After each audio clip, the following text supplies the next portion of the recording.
ဇလန်လေးရဲ့စမှာတော့အီတာတိုရီတယောက်ဆေးရုံတက်နေတဲ့သူဖိုးစီကိုဖုန်းဆက်တာမရလို့ဆေးရုံက Nest ကနေတဆင့်သူဖိုးကိုဖုန်းပေးခိုင်းခဲ့ပါတယ်။ဒီဟန်ကိုစိတ်တူတက်တဲ့သူဖိုးကတော့ဘာစကားမှမပြောဘဲနဲ့သူ့ကိုကြောင်းတက်ဖို့ပဲစူပူပြီးတော့ပြောပါရယ်။အဖက်မှာတော့မဲဂူမီတယောက်ဟာထက်တန်းကြောင်းတစ်ခုမှပြင်းထန်တဲ့ချိန်စာပစ္စည်းတစ်ခုကိုပြောထားတဲ့အတိုင်းလာရှာပေမဲ့လည်းလုံးဝကိုမတွေ့ခဲ့ပါဘူး။အဲ့ဒါကြောင့်သူ့ကိုလာရှာခိုင်းတဲ့လူကိုမတွေ့ကြောင်းဖုန်းဆက်ပြောပေမဲ့လည်းတစ်ဖက်ဖုန်းလက်ခံပြောတဲ့သူကတော့သူ့ကိုအဲ့ဒီပစ္စည်းမပိုင်ပြန်လာလို့မရဘူးလို့ပြောလိုက်ပါတယ်။အဖက်မှာတော့အီတာတိုရီကသူ့ရဲ့ထူးခြားဖြစ်စဉ်ရှာဖွေရေးဖွဲ့ဆာစကီနဲ့အီဂူချီအတူတရေခေါ်တဲ့ဂိမ်းကိုဟာသားလုပ်ပြီးတော့စော့နေခဲ့ကြပါတယ်။အဲ့ဒီချိန်မှာပဲသူတို့စီကကြောင်းကောင်စီဥက္ကဋ္ဌရောက်လာခဲ့ပြီးတော့သူတို့ဖွဲ့ကဘာမှလှုပ်ရှားမှုမရှိတာကြောင့်ဖျက်သိမ်းဖို့စလာပေးခဲ့တာပဲဖြစ်ပါတယ်။အဲ့ဒါကြောင့်သူတို့ကလည်းရှာကြံပြီးတော့ထူးခြားအံဖွဲတွေကိုလှုပ်ကြံပြောပေမဲ့လည်းကျောင်းသားကောင်စီဥက္ကဋ္ဌကတော့ချက်ချလက်ချနဲ့ပဲပြန်ညင်းခဲ့ပြီးတော့လက်မခံတဲ့ဖြစ်ကိုမှာအီတာတိုရီကပြေခုံပြေအဖွဲကဖြစ်တဲ့ကြောင့်သူ့ဖွဲကိုပါတူသွားဖို့ပြောပြီးတော့လူသွင်းရမပြည့်ရင်အဖွဲလို့မရတဲ့သူတို့ရဲ့ထူးခြားဖြစ်စဉ်ရှာဖွေတဲ့အဖွဲကလည်းပျက်စီးရောမှာပဲဖြစ်ပါတယ်။သူကတော့သူ့ရဲ့ကျောင်းသားဖောင်မှာပြေခုံပြေကိုမဖြည့်ခဲ့ကြောင်းညင်းနေတဲ့အချိန်မှာပဲပြေခုံပြေနီးပြကရောက်လာပြီးတော့အီတာတိုရီရဲ့ဖောင်ကိုဖြည့်ခဲ့ကြောင်းပြောပါတယ်။အဲ့နောက်သူတို့ပြေခုံပြေဖွဲကလိုအပ်တာကြောင့်လာခဲ့ဖို့ခေါ်ပေမဲ့လည်းအီတာတိုရီကတော့ညင်းဆန်နေစေပဲဖြစ်ပါတယ်။အဲ့ဒါကြောင့်နီးပြကလည်းနိုင်ရင်ကြိုက်တာလို့ခွင့်ပေးမယ်ဆိုတဲ့ကန့်လန့်ချက်တစ်ခုသာပြီးတာကြောင့်သူလည်းပဲလက်ခံလိုက်ရပါတယ်။ဒီမှာမဲဂူမီကတော့အာကစားကွင်းထဲမှာရှိနေခြင်းကျိစာပစ္စည်းကိုတဲတန်လိုက်ရှာနေပြီးတော့အီတာတိုရီရဲ့နီးပြနဲ့တာဝစ်ပြဖို့လုပ်နေတဲ့နားကိုရောက်လာခဲ့ကြပါတယ်။နီးပြကလည်း14မီတာရောက်လို့တူနိုင်ပြီးလို့ကြုံသွားပြီးတော့အီတာတိုရီကသူ့ဖွဲ့ထဲပဲနေရမယ်ဆိုပြီးတော့ပြေးဝကိုရှုံကြည့်နေပါတယ်။ဒါပေမဲ့လည်းအီတာတိုရီပြလိုက်တဲ့ခံမှန်းကြီးဟာမီတာ30လောက်ရှိနေခဲ့ပြီးတော့ဂိုးတိုင်းမှာခြိုက်သွားတာကြောင့်ပွဲကြီးနေကြတဲ့သူတွေဟာအီတာတိုရီကိုဂေါ်စီလာကောင်းဆိုပြီးတော့အံ့ဩပြီးတော့နာမည်ပေးကြပါသေးတယ်။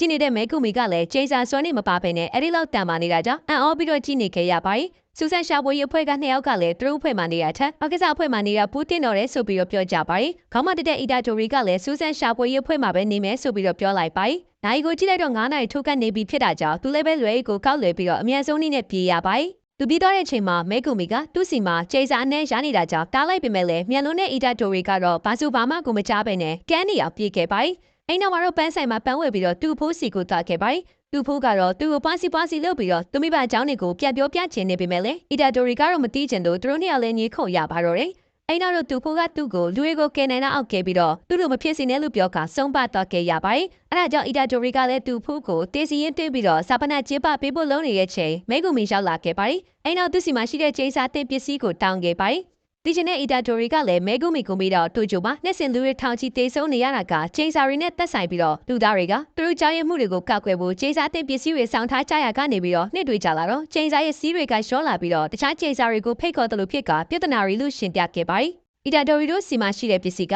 အထူးစိတ်ကျိန်းစာတင်ပစ္စည်းဖြစ်တာကြောင့်ဘသူကမှမထိခိုက်ခင်သူ့ကိုပေးဖို့ပြောတော့အီတာတိုရီကလည်းသူ့စီမှာရှိတဲ့ကျိန်းစာတင်ပစ္စည်းကိုပေးလိုက်ခဲ့ပါတယ်။ဒါပေမဲ့လည်းကျိန်းစာတင်ပစ္စည်းကအခွင့်ကြီးဖြစ်နေပြီးတော့အထက်ကပစ္စည်းပါမလာတာကြောင့်မဲကူမီကလည်းခေါင်းကိုက်ရပါပြီ။အီတာတိုရီကိုမေးတော့သူ့ဖွဲ့ကလူနှစ်ယောက်ကဒီနေ့ကျောင်းမှာအဲ့ဒီစာတွေကိုဖက်ကြည့်ကြမှာလို့ပြောတော့မဲကူမီကလည်းလူတွေကတေတော့မှတိပြီးတော့အမြဲဆုံးနည်းနဲ့သူတို့ကျောင်းကိုပြေးရပါတယ်။ဒီဘက်မှာတော့အီတာတိုရီရဲ့အဖွဲ့သား2ယောက်ဖြစ်တဲ့ဆာစကီနဲ့အီဂူချီတို့ကတော့ကျောင်းကနေမှာဖျောင်းတဲ့တိုင်နဲ့မီရီမိတ်ပြီးတော့ကျိန်းစာတဲ့ပစ္စည်းကိုပတ်ထားတဲ့စာတွေကိုဖြည့်ချနေပါတယ်။ဖြည့်ချလို့ပြီးမှတော့အထက်မှာကြောက်စရာကောင်းတဲ့လက်တစ်ချောင်းရှိနေခဲ့ပါတယ်။သူတို့ကကျိန်းစာတဲ့ပစ္စည်းကိုဖြည့်လိုက်တာကြောင့်သူတို့နားကိုမိတ်ဆာတွေကရောက်လာပြီးတော့သူတို့လက်ထက်ကကျိန်းစာတဲ့ပစ္စည်းကိုလာလူကြပါတယ်။ဆာစကီကထောက်တဲ့နေရာမှာပုံနေပြီးတော့အီဂူချီကရုတ်တရက်ပေါ်လာခဲ့ပေမဲ့လည်းသူ့ကိုမိတ်ဆာကဖမ်းချုပ်ထားပလိုက်တာကိုတွေးလိုက်ရတော့ဆာစကီကလည်းလန့်သွားခဲ့ပါတယ်။အဲဒါကြောင့်သူမကကြောက်လန့်သွားပြီးတော့အတန်ထွက်လိုက်တာကြောင့်မိတ်ဆာတွေကသူမကိုဝါမြို့ကန်ဒီမှာမကူမီကကြောင်းရှိကိုရောက်လာပြီးတော့အီတာတိုရီကိုနေခဲ့ဖို့ပြောပြီးတော့အထဲဝင်သွားခဲ့ပါတယ်။အဲဒီနောက်တော့သူတို့နှစ်ယောက်လုံးစီကိုရောက်သွားခဲ့ပြီးတော့သူ့ရဲ့မြေဝင်းနှကောင်ကိုထုတ်ကတိုက်ခိုက်ခိုင်းပါတယ်။အပြင်ကအီတာတိုရီကတော့နေခဲ့ရမလားသူ့ဖိုးပြောတဲ့အတိုင်းလူတွေကိုကယ်ရမလားဝေခွဲမရဖြစ်နေခဲ့ပါတယ်။မိတ်ဆာကောင်ရဲ့လက်ထဲရောက်နေတဲ့ဆာစကီနဲ့အီဂူချီတို့ကိုမိတ်ဆာကကျိန်းစာတဲ့ပစ္စည်းနဲ့အတူဝါမျိုးဖို့လုံးနေတဲ့ချိန်မှာအီတာတိုရီပေါ်လာခဲ့ပြီးတော့မိတ်ဆာကိုကန်လိုက်ပြီးတော့မိတ်ဆာလက်ထဲကသူ့တငယ်ချင်းနှစ်ယောက်ကိုကယ်လိုက်နိုင်ပါတယ်။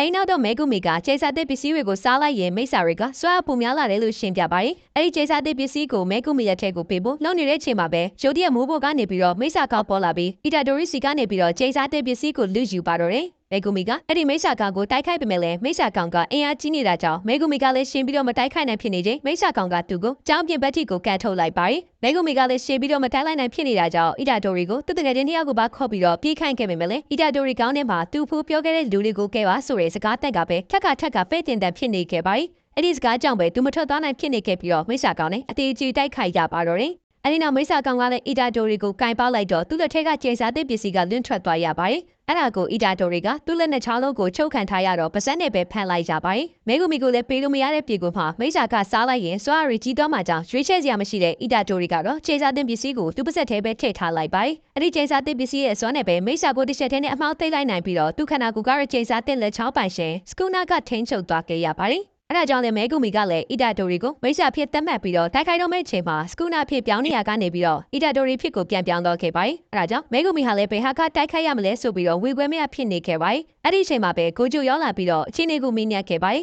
အီတာတိုတွေကတူစားလိုက်ပြီးလို့ပြောတော့ကိုဂျူကပါကြောင်းသွားခဲ့ပြီးတော့အီတာတိုရီကိုချိန်စာကိုထင်းချုပ်လို့ရရင်စကူနာကို10စက္ကန့်ပြောင်းလို့ပြောလိုက်ပါတယ်အီတာတိုတွေကလည်းရတယ်လို့ပြောပြီးတော့စကူနာဖြစ်ပြောင်းလိုက်ပါတယ်အစာပိုင်းမှာတော့ကိုဂျိုကပြန်မတိုက်ခိုက်ပဲနဲ့စကူနာကိုရှောင်ရုံသာရှောင်နေခဲ့ပါတယ်ဒါပေမဲ့စကူနာကစွာကြည့်တဲ့ကောင်ဖြစ်နေတာကြောင့်ကိုဂျိုကိုတဲတန်လိုက်ချပါတယ်ကိုဂျိုကလည်းနောက်တော့ပြန်ချခဲ့ပြီးတော့10စက္ကန့်ပြီးတော့မှဖြစ်တာကြောင့်ကနန်းလေးကိုရှည်တွက်ပြလိုက်ပါတယ်အဲ့နောက်တော့10စက္ကန့်ပြီးတော့စကူနာဖြစ်ကနေပြီးတော့အီတာတိုရီဖြစ်ကိုပြန်ပြောင်းသွားခဲ့ပါတယ်ကိုဂျိုကလည်းတော်တော်လေးကိုအံ့ဩသွားခဲ့ပြီးတော့အီတာတိုရီခေါင်းကိုထိပြီးတော့သူ့ရဲ့စွမ်းနဲ့မင်းလဲအောင်လှုပ်လိုက်ပါတယ်အဲ့ဒီနောက်သူနိုးလာလို့စကူနာကခန္ဓာကိုယ်မပိုင်သွားရင်အီတာတိုတွေကထူကြတဲ့လူဖြစ်ကြောင်းကိုဂျိုကပြောပါတယ်ဒါပေမဲ့လို့ဘလောက်ပဲထူကြနေပါစေမကောင်းဆိုးဝါးတစ်ပိုင်းဖြစ်နေတဲ့အီတာတိုတွေကိုမကောင်းဆိုးဝါးနှိမ်နင်းဥပဒေရဆိုရင်တည်ရန်ချပြစ်ကြမှာပဲဖြစ်ပါတယ်မဲဂူမီကတော့တည်တယ်မကြစေခြင်းတဲ့အကြောင်းကိုကိုဂျိုကိုကူညီတောင်းတော့ကိုဂျိုကသူကြည့်လို့ပေးမယ်လို့ပြောလိုက်ပေမဲ့လည်းတည်တယ်ကပေးဖြတ်လို့မရပဲခဏဆိုင်ငံ့ထားလို့ပဲရတယ်လို့ပြောခဲ့ပါတယ်အီတာတိုရီနိုးလာခဲ့တော့သူစားပြစ်လိုက်တဲ့ချိန်စာအကြောင်းကိုကိုဂျိုကရှင်းပြနေခဲ့ပါတယ်အဲ့ဒီချိန်စာလက်ချောင်းတွေကစွတ်စွပေါင်းအခု20ရှိပြီးတော့မကောင်းဆိုးဝါးနှိမ်နင်းရေးဖွဲ့မှာတော့ထိမ့်သိမ်းထားတာ6ခုရှိခဲ့ပါတယ်ဘာလို့လက်ချောင်း20တောင်လဲဆိုတော့စကူနာမှာလက်လေးပဲရှိလို့ပါပဲအဲ့ဒီလက်ချောင်းတွေဟာဖြက်စီးပြလို့မရဘဲနဲ့ကျိန်းစာ half တရက်တက်တရက်အားကောင်းလာတာမဟုတ်လို့ဂျူဂျီဆူဆီယာတွေ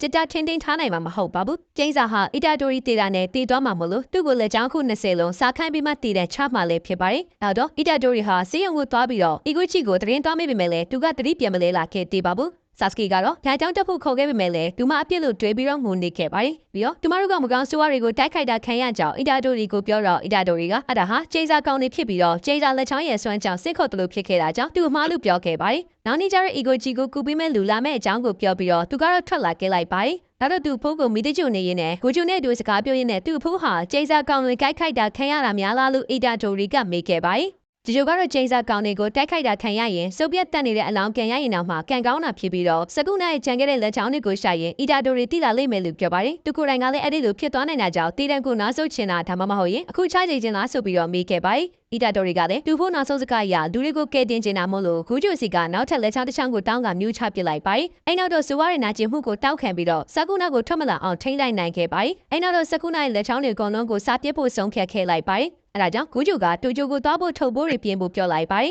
အဲ့ဒီနောက်မဲဂူမီနဲ့အတူဂျီဂျီဆူကျောင်းကိုတက်ရမှာဖြစ်ပြီးတော့ပထမနေ့ကျောင်းသားကကီတာတိုရီရောအပါ3ယောက်ပဲရှိပါတယ်အီတာတိုရီကလည်းတူဖို့အုပ်ကူကိုနှုတ်ဆက်ကထွက်လာခဲ့လိုက်ပါတယ်သူတို့ကျောင်းကတော့တူဂျိုမြို့ဆုံးဖြားမှာရှိပြီးတော့ဂျပန်တိုင်းကလုံးမှာဂျီဂျီဆူကျောင်းက2ခုပဲရှိရပါအပြင်လူတွေကကိုပိုင်ကျောင်းဖြစ်ပဲတီးကြတာပဲဖြစ်ပါတယ်အဲ့နောက်အီတာတိုရီကလည်းကျောင်းကြီးစီကိုအင်တာဗျူးဝင်ဖြေရမှာဖြစ်ပါတယ်ကျောင်းကြီးစီတွားနေရင်လည်းအီတာတိုရီခန္ဓာကိုယ်ကနေပြီးတော့စကုနာကဂူဂျိုကိုစိန်ခေါ်စကားတွေပြောနေခဲ့ပါတယ်အီတာတိုရီမိနာကြောင့်ဂူဂျိုကစကုနာဟာမျက်နှာနှစ်ခုနဲ့ရလေးဘက်ပါတဲ့စွမ်းအားကြီးတဲ့မိစ္ဆာကောင်ဖြစ်ပြီးတော့အရှင်ကတော့လူတစ်ယောက်ပါပဲဆိုပြီးတော့ပြောခဲ့ပါတယ်လွန်ခဲ့တဲ့နှစ်1000ကဂျီဂျီဆူပညာရေးအားကောင်းတဲ့ချိန်တို့ကဂျီဂျီဆူဆီယာရီစုပြီးတော့သူ့ကိုတိုက်ခိုက်ပေမဲ့လည်းရှုံးခဲ့ရပါတယ်စကုနာဟာတည်ဆုံပြီးတဲ့နောက်မှာတော့နာမည်ကြီးနေခဲ့ပြီးတော့ကျိန်းစာဘရင်ဆိုတဲ့နာမည်ကိုရရှိခဲ့တာပါတယ်အဲ့နောက်ကျောင်းအကြီးကိုတွေးခဲ့ရပြီးတော့သူကအယုတ်ကလေးတွေလုံးနေတာမို့လို့အီတာတိုရီကအံ့ဩသွားခဲ့ရပါတယ်အဲ့ဒီနောက်တော့အီတာတိုရီကိုကျောင်းပြီးသွားရင်ဘာလို့မလဲဆိုပြီးတော့ကျောင်းအကြီးကမေးခဲ့ပါတယ်အီတာတိုရီကလက်ချောင်းလေးတွေလိုက်စုမှဖြစ်ပြီးတော့လူတွေကိုကဲတင်မှလို့ပြောတော့ကျိန်းစာနဲ့မပတ်သက်တဲ့ကိစ္စတွေမှာသူကူညီနေတာမရှိကြောင်းကျောင်းအကြီးကပြောပါတယ်အီတာတိုရီကလည်းသူ့ဘူးမှာခဲ့တဲ့အတိုင်းလူတွေကိုကဲတင်ကြေးကြောင်းပြောတော့သူများစကားကြောင့်ဂျူဂျီဆူပညာကိုသင်ကျင်တာမို့အင်တာဗျူးကြတယ်လို့ကျောင်းအကြီးကပြောပါတယ်